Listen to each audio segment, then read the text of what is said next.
sometimes what we need and what we want, sometimes they're not always going to be good for us.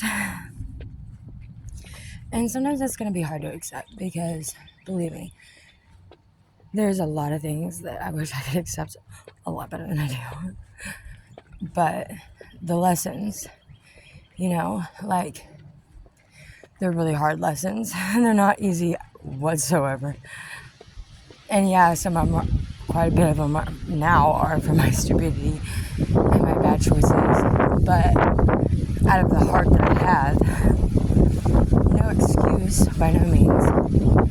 But what I'm saying is, when you have a heart and you try to do right by people, it may seem bad to some. It may not be the way that some would do it or go about things, and that's fine. But doesn't mean your way is wrong. Doesn't mean that your way is a good way.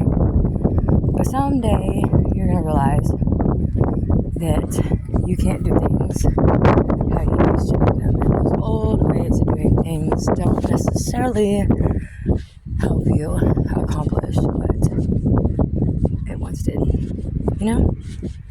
So, just keep in mind, as I have to now, that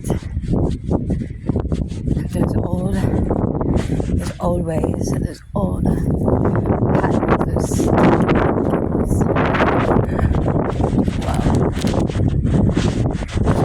systems, they all gotta go. And as much as you like using them as a crutch, as much as it's comfortable to allow yourself to use it as a crutch, today starts a different day. Even after all the chaos and the mouthy person next door who never shuts up. Today, those beliefs, those patterns, those cycles, the old way of doing things, they may not be somebody's cup of tea, but do keep in mind, as bad as it is to say, yes, one man's trash is another man's treasure, but for real, like, we gotta come to a place where we're okay to joke at our fails, especially our failed attempts, for real, and learn to accept yourself in a sense of they were just trial runs getting you prepared for what God really truly wants you to step into. And sometimes we need those trial runs, I guess, to help us get all that shit out of our system or whatever.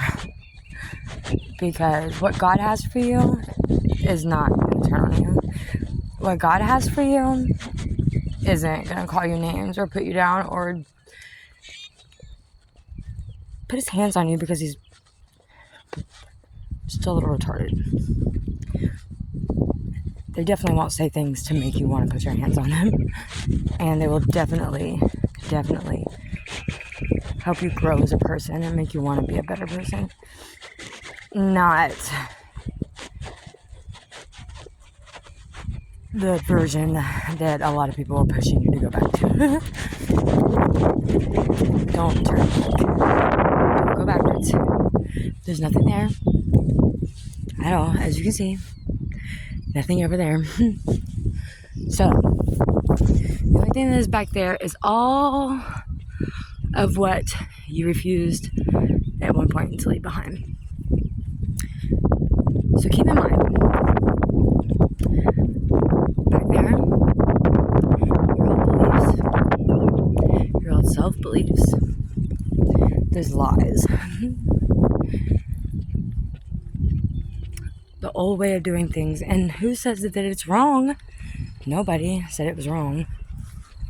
But somebody did say that God said take a different look at a different angle or maybe a different perspective, or maybe now that you're growing and God's calling you to step into something more structured, self-controlled, and definitely worth more than to stay back there where you keep getting stuck at. Nobody's perfect by no means, okay? I, for one, I look it, but I'm not, okay? For real. And at the end of the day, our looks, our body, our private, whatever is not going to keep us up in this world. Sorry, guys, as much as you want people to believe that, it doesn't. So, instead of settling, being with somebody that easily turns on you, or smiles in your face, or talks shit behind your back, and goes so far out of their way just to prove that they're your friend. Those people, I pray for them, because that's the depth of their character, guys. Because when you change, people aren't gonna notice that right away. They're gonna look at you and they're gonna be like, oh, same old. You know, believe me, I get that all the time. But now that a lot of people have gotten to know me and see and have watched and had truly gotten a clear, real,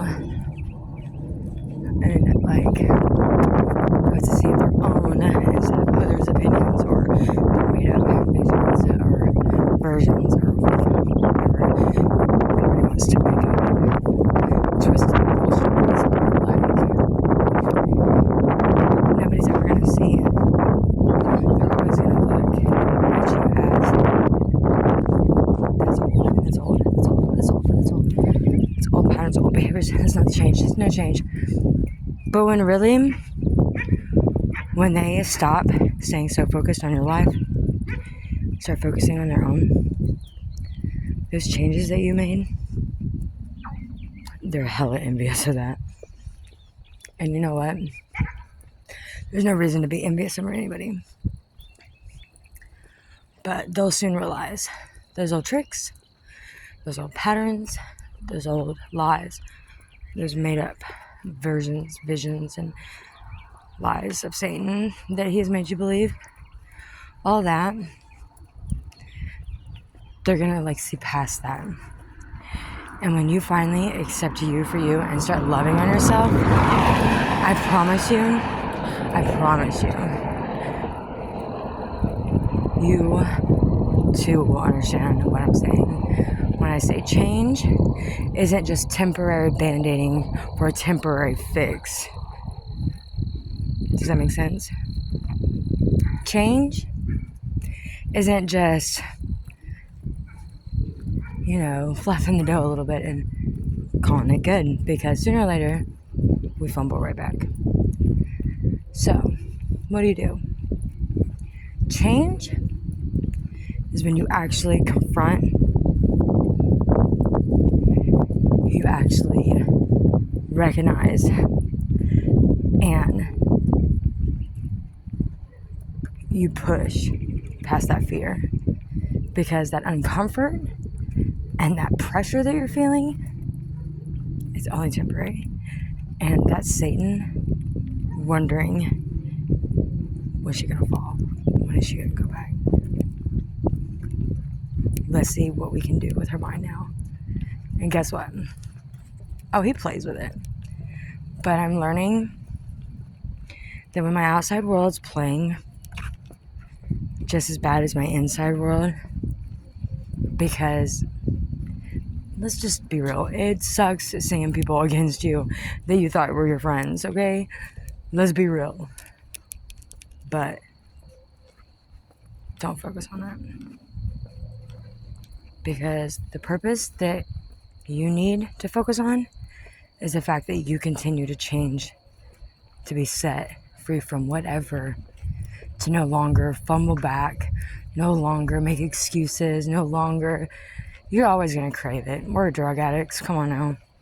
But the power of the mind, the power of self-control, the power of binding yourself to submission and not allow it to control you. Those triggers, those red flags, those test points that get really testy. Stop focusing on them. Because when you finally focus on the will to change, and to change, to completely be set free from that mindset and a box that we put ourselves in and our God in, because God, He's not of confusion, and He says that, and I think 2 Corinthians, and He's not a God of confusion. He said He's a God of peace, and He's not going to leave us somewhere just to leave us. He brings us to a point to allow us to get our footing and grounded, and to actually truly step out, but take a broader look, an adjustment to what you're really standing in front of, and where you can change, and where it is only your flesh that is holding you back. It is only your self-control to not allow people to hurt your feelings or piss you off, and you use the excuse. You're no longer gonna have that excuse to continue to land on. God's taking that away. God says we know what we're supposed to do, not get up and do it. God says that we know what time it is. But do you? Do I? I don't think we take it as serious, because I know I don't. And I should. Because, yeah, God definitely lets me know what I do wrong. And I just hope that every time you want to give up, you look at yourself and you push past it, and you push beyond what you're used to. Because if you push past all that uncomfortable feelings and you step into what you're supposed to, you're gonna be a beast. Just saying. Peace, love, and light.